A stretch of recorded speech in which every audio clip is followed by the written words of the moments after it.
संपूर्ण ब्रह्मांड में राम देख रहे हैं, पर जो हमारे नजदीक में है, जो हमारे पास में है, जो हमारे करीब में है, हम उसमें परमात्मा का दर्शन नहीं कर पाते। पितृपक्ष चल रहा है, श्राद्ध चल रहा है, हम पितरों में भगवान देख रहे हैं जो चले गए, और जो घर में माँ बाप बैठे हुए हैं उसमें हम भगवान देख ही नहीं पा रहे।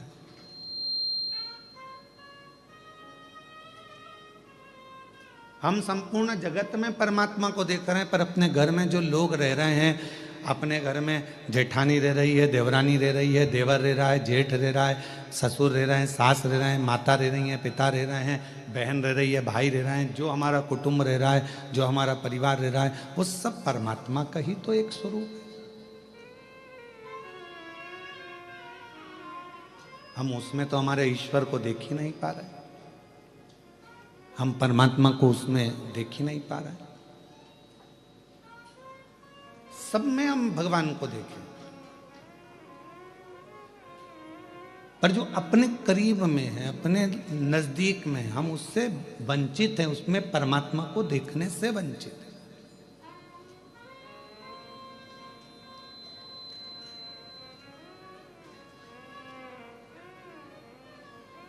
भूख, भोजन और भय, क्या क्या चीज है? जम के बोलो। भूख, भोजन और भय, ये तीन चीजें हैं।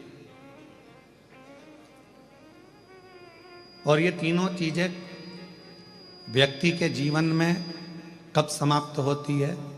जब तक भगवान नहीं मिलता तब तक, परमात्मा नहीं मिलता तब तक। भगवान की कथा में आपका मन लग गया, भगवान के सत्संग में मन लग गया, भगवान के भजन में मन लग गया, शिव जी की आराधना में मन लग गया, तो फिर तुम्हारी भूख भी चली जाएगी। यही कि यही अपने कर्म के प्रति भी, तुम्हारा मन पढ़ाई में लग गया, तुम्हारा मन कार्य में लग गया, तुम्हारा मन अपनी नौकरी में, सर्विस में, व्यापार में, जो तुम लगनता से काम में लग गए, और तुम्हारा दिल यदि काम में लग गया, तो तुम्हें भूख नहीं लगेगी, भूख नहीं लगेगी।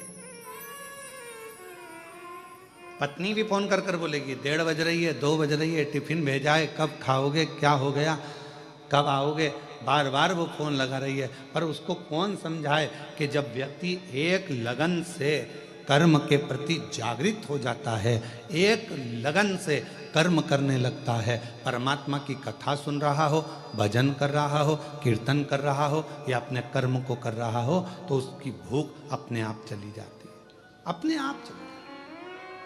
फिर दूसरे नंबर पर बताया कि दूसरे नंबर पर जाता है भोजन। भोजन मतलब सामने भोजन रखा हुआ है, सामने बहुत अच्छे पकवान रखे हुए हैं, पर काम में इतने व्यस्त हो जाते हैं, अपने कर्म में इतने डूब जाते हैं, परमात्मा के नाम में इतने डूब जाते हैं कि रखा हुआ भोजन भी अच्छा नहीं लगता, जल्दी जाना है मुझे, अब भी आना, भोजन नहीं। भूख चली गई, भोजन चले गया, और तीसरे नंबर पर है भय।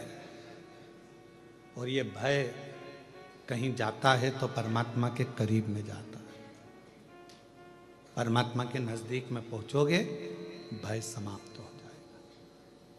कभी आप महसूस करिएगा, कृष्णेश्वर बाबा के मंदिर में 12 ज्योतिर्लिंग में से एक ज्योतिर्लिंग कृष्णेश्वर नाथ जी का जब दर्शन करने के लिए आप मंदिर के अंदर प्रवेश करो, जैसे ही मंदिर के अंदर आप प्रवेश करेंगे और शिखर की छांव में जाएंगे, अपने आप आपका भय समाप्त हो जाता है कि मैं भय से मुक्त, भय से।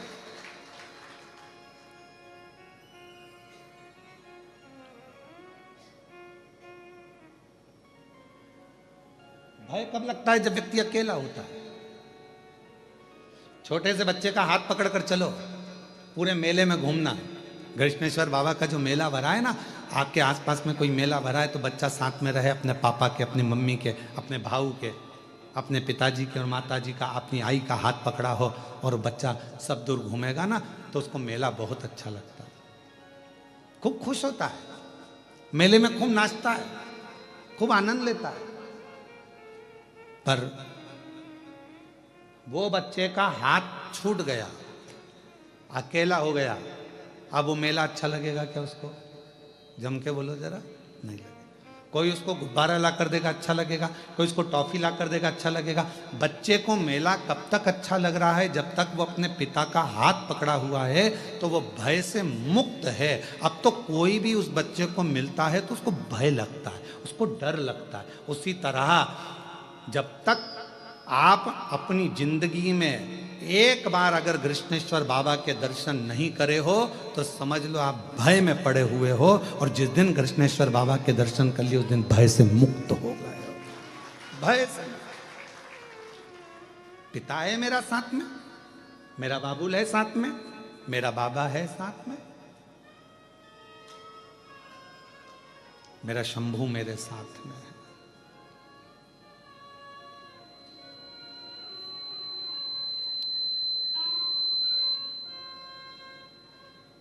और जब मेरा बाबा, मेरा शंभू, मेरा त्रिकालदर्शी, मेरा कैलाशी अविनाशी साथ होता है, तो फिर भय नहीं होता है, फिर भय नहीं होता।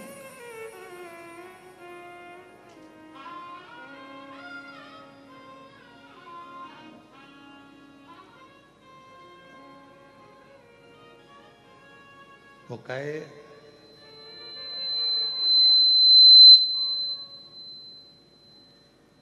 ओ बाबा रे, तेरे बिना भी क्या जीना। थोड़ा प्रेशर कम करो, बाहर की आवाज गूंज रही है जिसके कारण वो सीटी मार रहा है ये पूरा हॉल की। ओ बाबा रे, तेरे बिना भी क्या जीना। ओ शंभू रे, तेरे बिना भी क्या जीना। फूलों में कलियों में, काशी की गलियों में, फूलों में कलियों में, काशी की गलियों में, तेरे बिना कुछ कहीं ना। तेरे बिना भी क्या जीना। ओ भोले रे,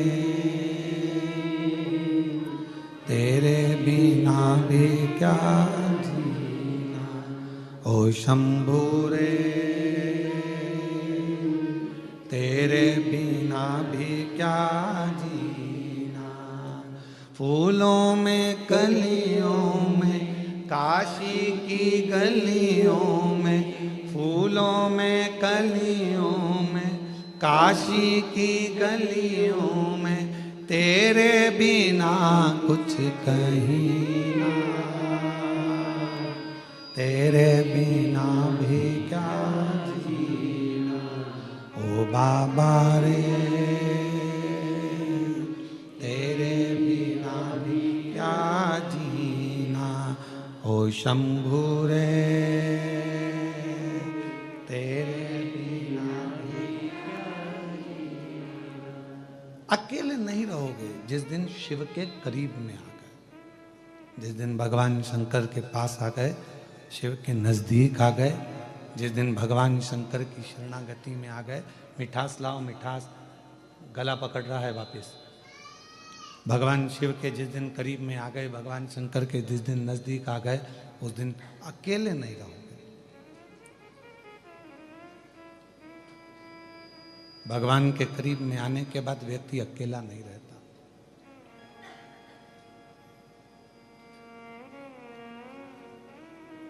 रोज एक लोटा जल चढ़ाते हो, शिव के मंदिर जाते हो, शंकर की शरणागति में जाते हो, मंदिर में एक लोटा जल चढ़ाते हो, तो आप अकेले नहीं।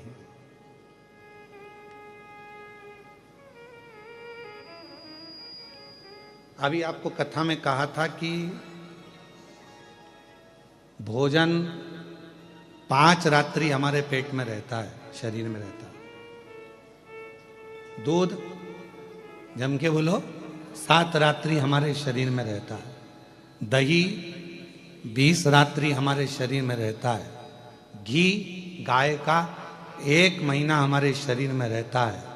और जो भगवान शंकर के मंदिर में जाकर 1 लोटा जल चढ़ाकर उसका आचमन कर लेता है, वो हर घड़ी हर पल शिव हमारी श्वासों में रहता है, हर पल रहता, हर घड़ी रहता।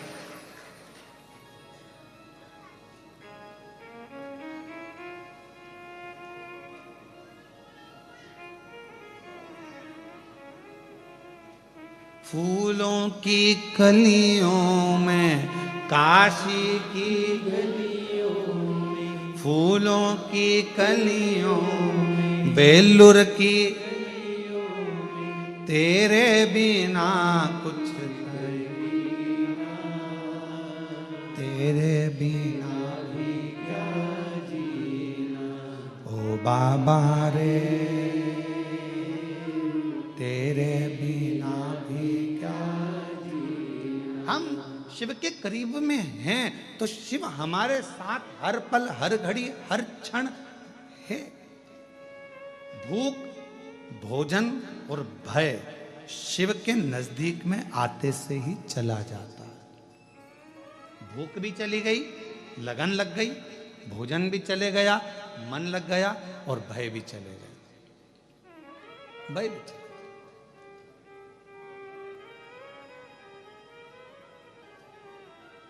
अब जब भगवान से लगन लगाकर बैठ गए तो पूरन पोली और आमटी भाएगी।